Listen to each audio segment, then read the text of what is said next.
Hello learners and welcome back. In this video, we are going to build a working MCP integration inside Antigravity. The goal is to understand how Antigravity agents can connect to external tools through MCP, and basically how that connection turns a normal agent into something much more capable and action-oriented. Before we begin, let's make the goal very clear. In this session, we are not just discussing MCP in theory. We are going to create an MCP server connected to Antigravity, expose a tool through it, and then build a workflow where the Antigravity agent actually uses that tool during execution. By the end, we want a real working integration. A simple way to understand MCP is this. It is the layer that allows Antigravity agents to work with external tools in a structured way. Antigravity acts as the client. The MCP server exposes the available tools, and the agent can then discover and call those tools when needed. So, MCP becomes the bridge between Antigravity and external functionality. This is the overall journey we are going to follow. First, we will set up the MCP server. Then we will configure Antigravity so it can connect to that server. After that, we will create and register a tool, build a workflow around it, and finally test and debug the integration. So, this video follows a complete end-to-end path. The first step is to create the MCP server itself. We start with a local project, install the MCP SDK, and run the server locally. For a simple hands-on setup, stdio transport is a practical option because it makes local testing much easier. At this stage, our goal is simply to get the server up and running properly. Once the server is ready, the next step is to tell Antigravity how to connect to it. That means adding the MCP server configuration correctly and making sure the commands, arguments, and environment variables are set properly.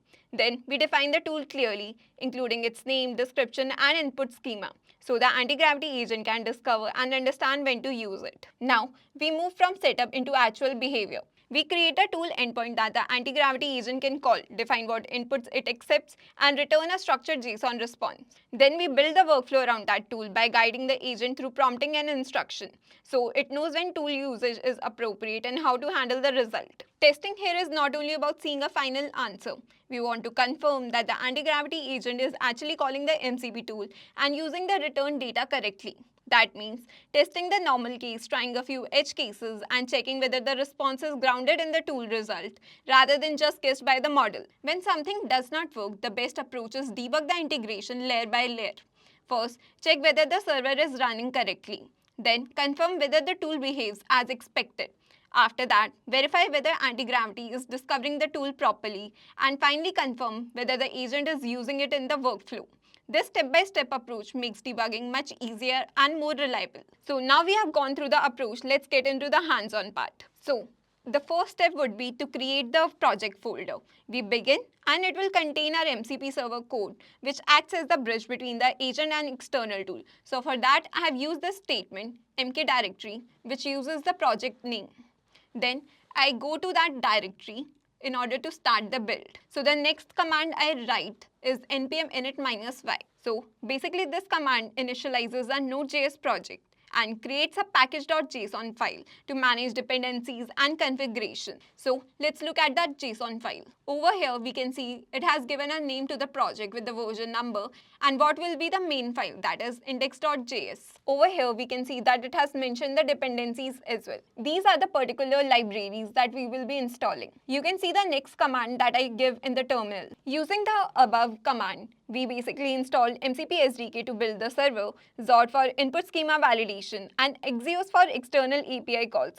This would be optional for the demo purpose, but still I have installed it. Now you can see the next command I give is touch-index.js in order to edit the file. This will basically define the MCP server tool schema and the execution logic. Then the next command I give is node.index.js.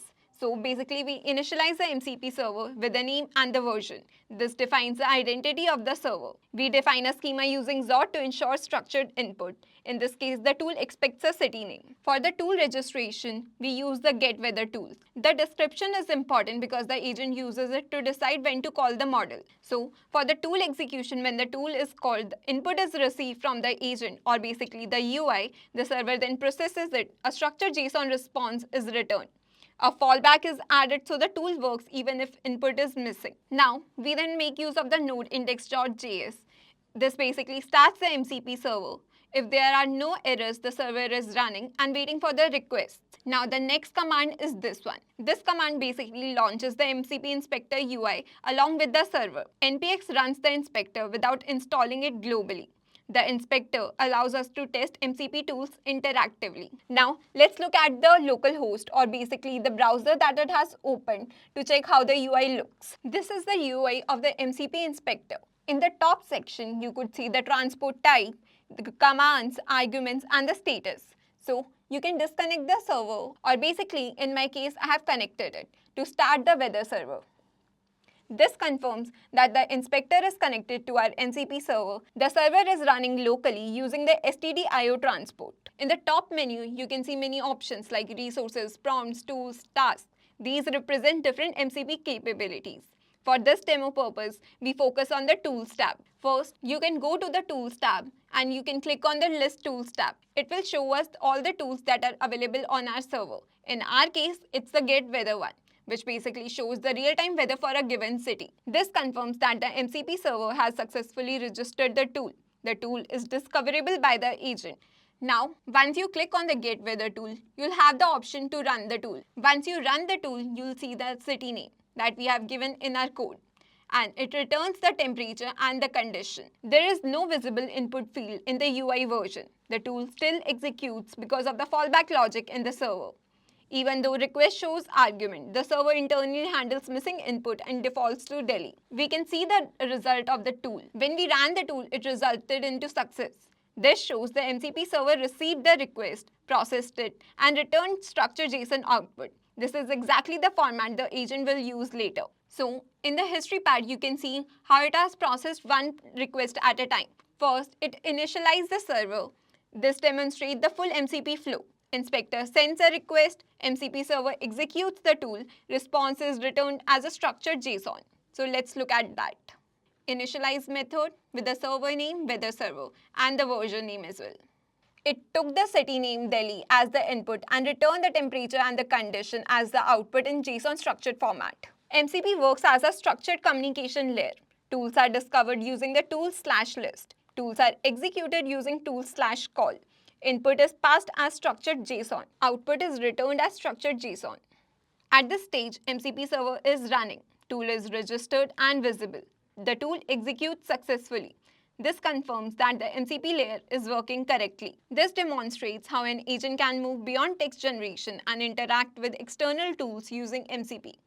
The same pattern can be extended to APIs, databases, and real-world systems. So, that was our complete MCP integration demo, where we built a custom tool and connected it to an AI agent using Antigravity.